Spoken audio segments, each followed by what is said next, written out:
एक जंगल में टुनटुनी चिड़िया अपने दो बच्चों के साथ रहती थी।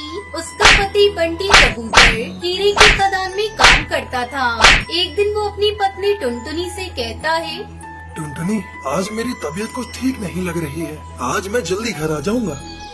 जब आपकी तबीयत ठीक नहीं है तो हीरे की खदान में काम करने क्यों जा रहे हो? वैसे भी वहाँ सांस लेना मुश्किल है। कालू सेठ से आज छुट्टी ले लो। नहीं टुनटुनी, तुम्हें पता नहीं है सेठ कितना खड़ूस है। एक दिन नहीं गया तो पूरे महीने का पगार काट लेगा। इसी शर्त पर तो उसने मुझे नौकरी दी थी। तब तक आप लोग कमेंट पे बताएं कि आपको पता है लाल किला कहाँ पर है। ऐसा कहकर बंटी कबूतर कालू सेठ की हीरे की खदान में काम करने चला जाता है। बंटी कबूतर खदान में जाकर हीरे ढूंढने लगता है और खुदाई करने लगता है। हीरे की खदान में खुदाई करते करते वो बेहोश होकर नीचे गिर जाता है और फिर नहीं उठता। शाम तक बंटी कबूतर घर नहीं आया तो टुनटुनी चिड़िया को उसकी चिंता सताने लगी। बच्चों, अभी तक तुम्हारे पापा घर नहीं आए। मैं तुम्हारे पापा को देखने जा रही हूँ। रात होने को आ रही है। ठीक है माँ, तुम जाओ, मैं टुन्नू का ध्यान रखूंगी। टुनटुनी सीधा कालू सेठ के पास जाती है। सेठ जी, अभी तक मेरे पति घर नहीं आए। सुबह उनकी तबीयत भी ठीक नहीं थी। अरे मैं क्या जानूँ तेरा पति कहाँ है? कम बखत ने अभी तक एक भी हीरा ढूंढ कर नहीं निकाला और बिना काम किए तनख्वाह पर तनख्वाह चाहिए बस।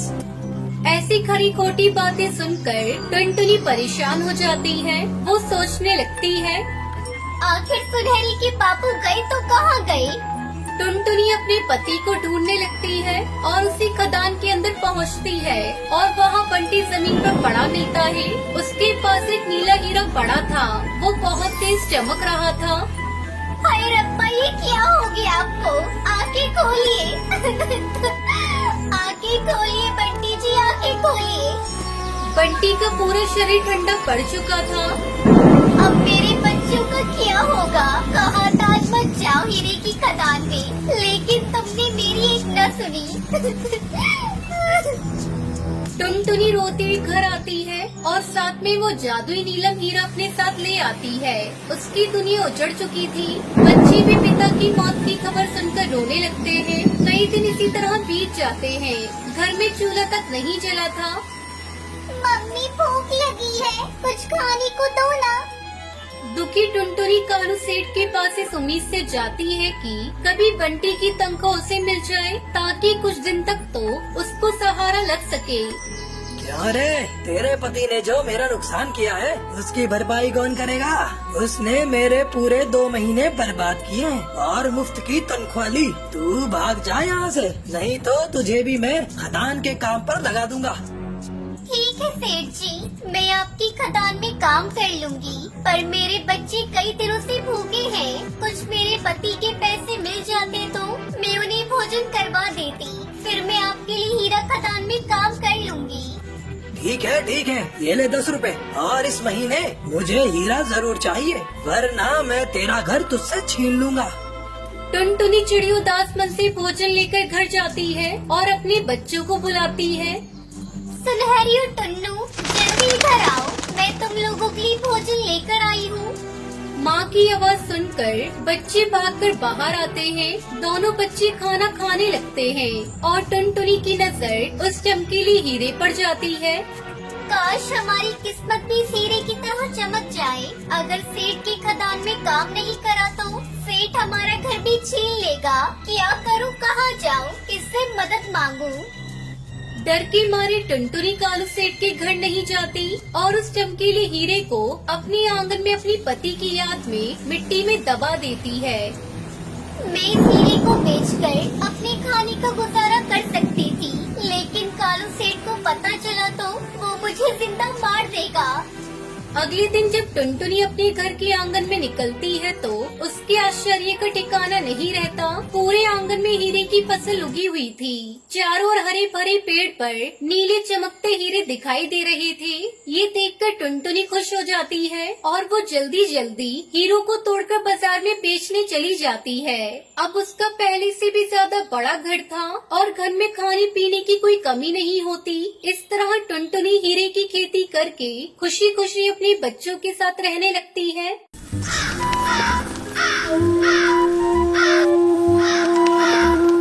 कानपुर गांव में टुनटुनी और पिंकी नाम की दो बहनें रहती थी। टुनटुनी चिड़िया बहुत अच्छी स्वभाव की थी, वहीं पिंकी चिड़िया दिखने में बहुत सुंदर थी। वो स्वभाव से बहुत ही घमंडी और लालची थी। वो टुनटुनी चिड़िया से बहुत ही बुरा बर्ताव करती थी। एक दिन टुनटुनी चिड़िया पिंकी की फेवरेट नेल पॉलिश नाखूनों पर लगा लेती है, जिसे देखकर पिंकी चिड़िया गुस्से से आग बबूला हो गई। क्योंड़ी तेरी हिम्मत कैसे हुई मेरी नेल पॉलिश को हाथ लगाने की? तेरे काले हाथों में नेल पॉलिश अच्छी नहीं लगती। तूने मेरी नेल पॉलिश गंदी कैसे कर दी? पता है कितनी महंगी नेल पॉलिश थी? पिंकी, तुम तो मेरी सगी बहन हो, फिर तुम मेरे साथ ऐसा बर्ताव क्यों करती हो? तेरे जैसी गंवार मेरी बहन नहीं हो सकती। कहाँ मैं इतनी सुंदर पढ़ी लिखी और कहाँ तू गंवार 5th पास। चल अब जल्दी से मेरे घोंसले से बाहर निकल। खबरदार आगे से मेरे किसी भी नेल पॉलिश को हाथ लगाया तो। अपनी बहन पिंकी की बात सुन टुनटुनी चिड़िया बहुत दुखी होकर अपने घोंसले में चली गई। उसी गांव में जंगल के पास एक गुफा में एक दुष्ट जादूगर कौवा रहता था। उस जादूगर ने एक दिन नदी किनारे अपनी जादुई शक्ति से एक मायावी नेल पॉलिश का पेड़ लगाया। आखिरकार मायावी नेल पॉलिश का पेड़ यहाँ लग ही गया। हा हा हा। अब जो भी चिड़िया इस पेड़ से नेल पॉलिश लेकर अपने नाखूनों पर लगाएगी तो वो मेरे कब्जे में आ जाएगी। ऐसे ही एक एक करके गांव की सभी चिड़ियों को अपनी मुट्ठी में कर लूंगा। उसके बाद मैं सबकी बलि चढ़ा दूंगा। फिर मैं दुनिया का सबसे शक्तिशाली जादूगर बन जाऊंगा। ऐसे ही एक दिन पिंकी चिड़िया अपनी कुछ सहेलियों के साथ नदी किनारे घूमने गई। तभी उनकी नजर नेल पॉलिश के पेड़ पर पड़ी। पेड़ पर रंग बिरंगी नेल पॉलिश देखकर पिंकी चिड़िया अपनी सहेलियों से बोली, अरे लूसी, देखो तो मैंने ऐसा पेड़ कभी नहीं देखा। इस पेड़ पर तो ढेर सारे सुंदर सुंदर नेल पॉलिश लगी हुई है। वैसे भी मेरी फेवरेट नेल पॉलिश उस गंवार टुनटुनी ने खराब कर दी। चलो इस पेड़ से नेल पॉलिश तोड़ लेते हैं। हाँ यार, मैंने भी ऐसा पेड़ पहले कभी नहीं देखा, लेकिन ये पेड़ यहाँ आया कहाँ से? ये पेड़ आया कहीं से भी हो, है तो हमारे काम की। चल अब ज्यादा मत सोच, जल्दी से नेल पॉलिश तोड़ लेते हैं। तो ठीक कह रही है, मेरी भी नेल पॉलिश खत्म हो गई है। ऐसा मौका फिर नहीं मिलेगा। मुफ्त में इतने सारी नेल पॉलिश मिल रही है। इतना कहकर पिंकी चिड़िया और उसकी सहेलियाँ उस जादुई नेल पॉलिश के पेड़ से अपने लिए ढेर सारी नेल पॉलिश तोड़ लेती है। घर जाकर जैसे ही वो दोनों नेल पॉलिश अपने नाखूनों पर लगाती है, नेल पॉलिश लगाते ही वो दोनों जादूगर की गुफा में पहुंच जाती है। अपने आप को गुफा में पाकर तीनों बहुत घबरा गई। अरे ये हम कहाँ आ गए? तभी वहाँ जादूगर कौवा आया और हंसते हुए बोला, हा हा हा। अरे वाह सुंदर चिड़ियों, तुम्हारा स्वागत है। आखिरकार गांव की चिड़ियों ने मेरे बनाए गए मायावी पेड़ में से नेल पॉलिश लगा ही ली। ऐसा कहकर जादूगर जोर जोर से हंसने लगा। प्लीज हमें छोड़ दो, हमसे गलती हो गई, हमें मत मारो। अरे चुप, तुम्हारी जैसी सुंदर चिड़ियों की बलि देखकर मेरे कुल देवता बहुत खुश होंगे और मुझे बहुत जल्द शक्तिशाली बना देंगे। मैंने जादुई नेल पॉलिश का पेड़ इसलिए तो लगाया था ताकि गांव की चिड़िया मेरे बनाए हुए जाल में फंस जाए। अब तुम दोनों मेरे कब्जे में हो। अब तुम्हें मेरे चंगुल से कोई नहीं बचा सकता। हा हा हा। दूसरी ओर काफी समय बीत जाने के बाद पिंकी चिड़िया को घर में न पाकर टुनटुनी चिंता में पड़ गई। टुनटुनी चिड़िया पिंकी को ढूंढने उनकी सहेलियों के घर गई, लेकिन वहाँ जाकर उसे पता चला पिंकी की सहेलियाँ भी घर पर नहीं है। फिर टुनटुनी परेशान होकर अपनी बहन पिंकी को ढूंढते ढूंढते नदी किनारे पहुँची। तभी उसकी नजर उस नेल पॉलिश के पेड़ पर पड़ी। उस पेड़ को देखकर टुनटुनी चौंक गई और सोचने लगी, अरे ये कैसा पेड़ है? इस पर तो रंग बिरंगी नेल पॉलिश लगी हुई है। मैंने आज तक कभी किसी पेड़ पर नेल पॉलिश लगी हुई नहीं देखी। कल जब मैं यहाँ आई थी तब ये पेड़ यहाँ पर नहीं था। फिर अचानक रातों रात ये पेड़ यहाँ कैसे आ गया?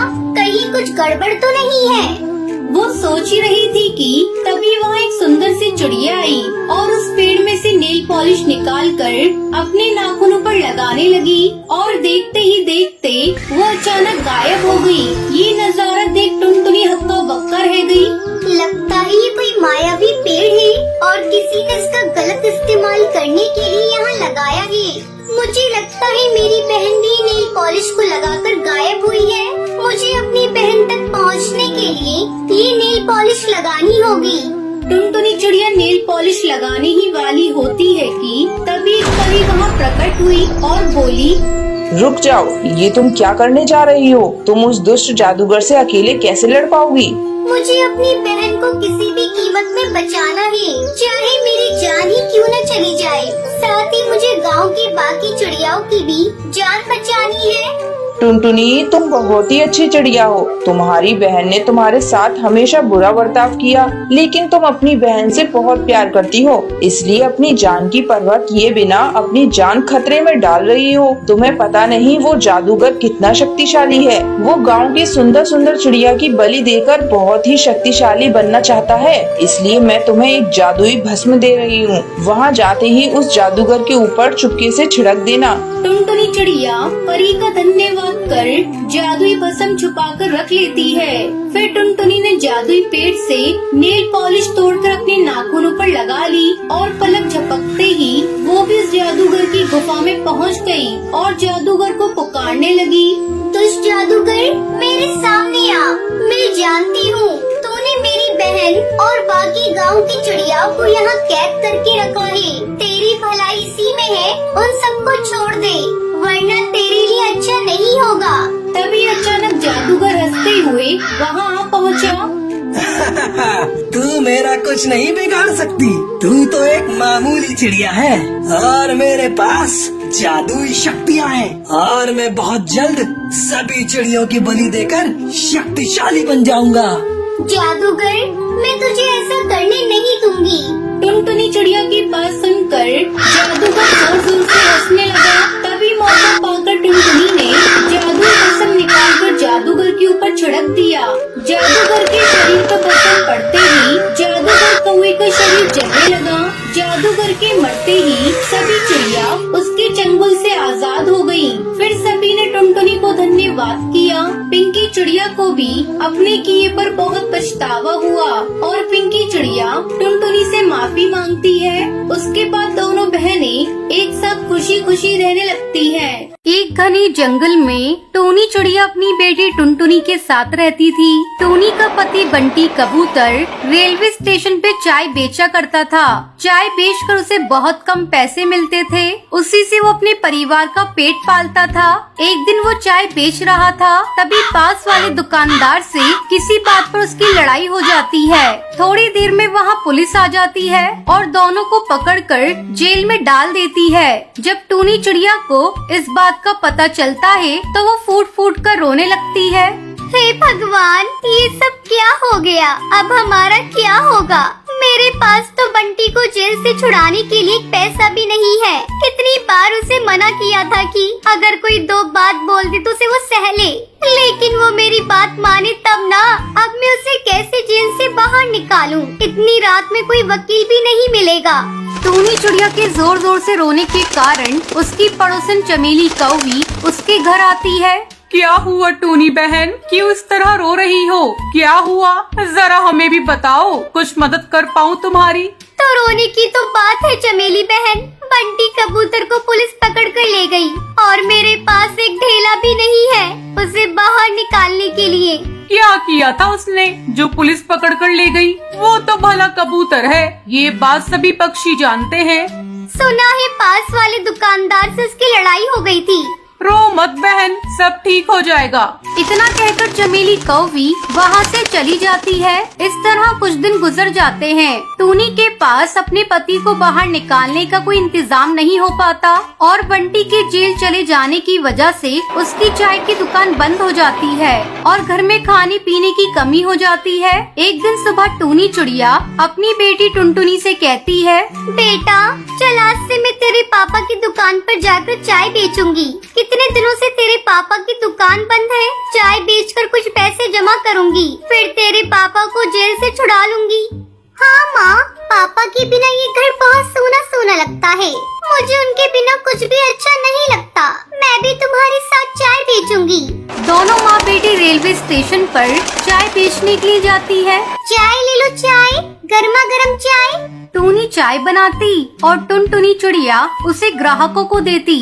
मैम साहब, आपको भी चाय दूं? गर्मा गर्म इलायची वाली चाय है।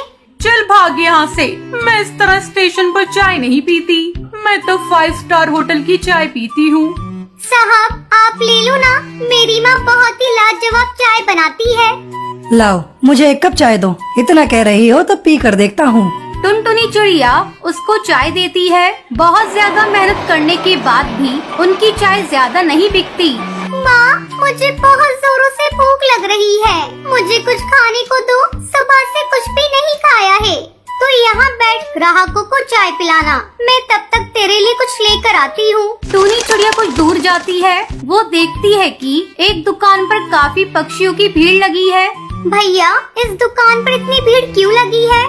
आपको नहीं पता, यहाँ कुल्हड़ पिज्जा बिकते हैं। पूरे स्टेशन पर बस यही एक कुल्हड़ पिज्जा की दुकान है, इसलिए यहाँ पक्षियों की भीड़ लगी रहती है। हे भगवान, आलू पकोड़ा, प्याज पकोड़ा के बारे में तो सुना था, ये कुल्हड़ पिज्जा कैसा होता है? पकोड़े वाले भैया, अरे पकोड़े वाले भैया, मुझे कुल्हड़ पिज्जा देना। टूनी कुल्हड़ पिज्जा लेकर टुनटुनी के पास आती है। ये ले टुनटुनी, कुल्हड़ पिज्जा खा। टुनटुनी कुल्हड़ पिज्जा खाने लगती है। माँ, ये कुल्हड़ पिज्जा तो बहुत ही स्वादिष्ट है, लो तुम भी खाओ। टूनी चिड़िया कुल्हड़ पिज्जा खाने लगती है। कुल्हड़ पिज्जा खाकर टूनी चिड़िया टुनटुनी को कुछ पैसे देती है। ये ले पैसे, जा इससे कुछ कुल्हड़ और चीज के पैकेट खरीदना और साथ में बेसन भी लेते आना। अगले दिन से टूनी चिड़िया कुल्हड़ पिज्जा बनाकर बेचने लगती है। अब उसकी दुकान पर चाय के साथ साथ कुल्हड़ पिज्जा खाने वालों की भीड़ लगने लगती है।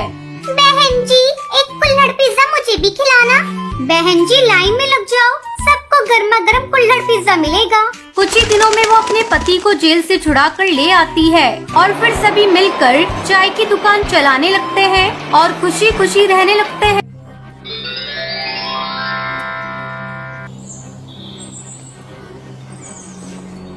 कश्मीर में कालू कौआ अपनी पत्नी टुनटुनी चिड़िया के साथ रहता था। शादी के कई साल बीत चुके थे, पर टुनटुनी अभी तक माँ नहीं बन पाई थी। कालू को एक किसान था।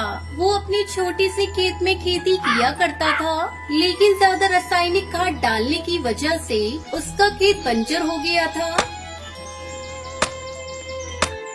एक दिन टुनटुनी अपने पति कालू कौए से कहती है, कालू जी, मैं कब से कह रही हूँ, आप इस बंजर जमीन को बेच दीजिए और कोई दूसरा खेत खरीद लीजिए। इस खेत में अब कुछ भी नहीं उपजेगा। पिछले 2 सालों से मेहनत कर रहे हो, पर अनाज का एक भी दाना नहीं उपज हुआ। समझदारी इसी में है कि हम ये खेत बेच दें। भाग्यवान, ये तुम कैसे बातें कर रही हो? ये सिर्फ एक खेत का टुकड़ा नहीं, ये मेरा बेटा है। जब तक इसमें फसल उपज रहा था, हम इसकी देखभाल करते थे। अब जब ये बंजर हो गया तो मैं इसे कैसे बेच दूं? ये मुझसे नहीं होगा। देखना, एक दिन इसी खेत में फिर से हमें अच्छी फसल मिलेगी। तब तक आप लोग कमेंट पे बताएं 99 - 1 कितने होते हैं। अब तुम अपने मन की करते हो जी, तुम्हारी मन में आएगा वही करोगी। खैर छोड़ो, घर चलो, काफी देर हो गई है। इस तरह कई दिन गुजर गए। कालू रोज अपने बंजर खेत पर जाता और उसे खेती लायक बनाने की कोशिश करता। एक दिन जब वो घर आता है तो देखता है कि टुनटुनी बिस्तर पर पड़ी थी। ऐसे क्यों बिस्तर पर पड़ी हो? क्या हुआ तुम्हें? क्या बताऊं जी, आज सुबह से मेरी तबीयत कुछ ठीक नहीं लग रही है। मैंने अभी तक भोजन भी नहीं बनाया है। काश मेरी कोई बेटी होती तो कम से कम 2 वक्त की रोटी तो बना दिया करती। पता नहीं कब मेरी तबीयत ठीक होगी, तब तक तुम्हें और मुझे भूखा रहना पड़ेगा। तुम ऐसा करो, तुम सुंदरी के पास चले जाओ और उससे कहकर घर के काम करने को बोल देना। जब तक मेरी तबीयत ठीक नहीं हो जाती, वो घर आकर घर के काम कर दिया करेगी और रोटी भी बना दिया करेगी। कालू कौवा सुंदरी कौवी के पास जाता है। सुंदरी कौवी मालदार पक्षियों के घरों में काम किया करती थी। सुंदरी बहन, अरे ओ सुंदरी बहन, मेरी पत्नी की तबीयत खराब है। उसने आपको घर का काम करने को बोला है। कालू भैया, अब मुझसे ज्यादा काम नहीं होता। कल जंगल में एक अनाथ चिड़िया आई है, बेचारी को काम की जरूरत है, उसे आपके घर भेज देती हूँ। अगले दिन सुंदरी चिड़िया से कहती है, पिंकी चिड़िया, ओ पिंकी चिड़िया, तू कालू अंकल के साथ उनके घर चली जा और उनके घर का काम कर देना। इस तरह पिंकी चिड़िया कालू कौवे के घर में काम करने लगी। अचानक एक दिन तेज बारिश होने लगती है और खेत में पानी लग जाता है।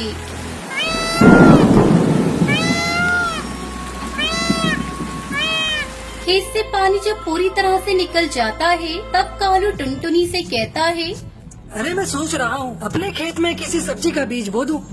पासी में खड़ी पिंकी कालू से कहती है, कालू अंकल, जब मैं कल बाजार सब्जी लेने गई थी, तब वहाँ सब्जी वाले बात कर रहे थे, इस बार बैंगन की अच्छी आमदनी होगी। आप ऐसा करें, अपने खेत में बैंगन के बीज बो दें। अरे तूने तो बहुत अच्छी बात बताई है, मैं आज ही जाकर बाजार से अच्छे किस्म के बैंगन के बीज लेकर आता हूँ। कालू कौवा अगले दिन बाजार से बैंगन के बीज खरीद कर लाता है और पिंकी के साथ मिलकर अपने खेत में बैंगन के बीज बो देता है। कुछ ही दिनों में उसके खेत में बड़े बड़े बैंगन लग जाते हैं।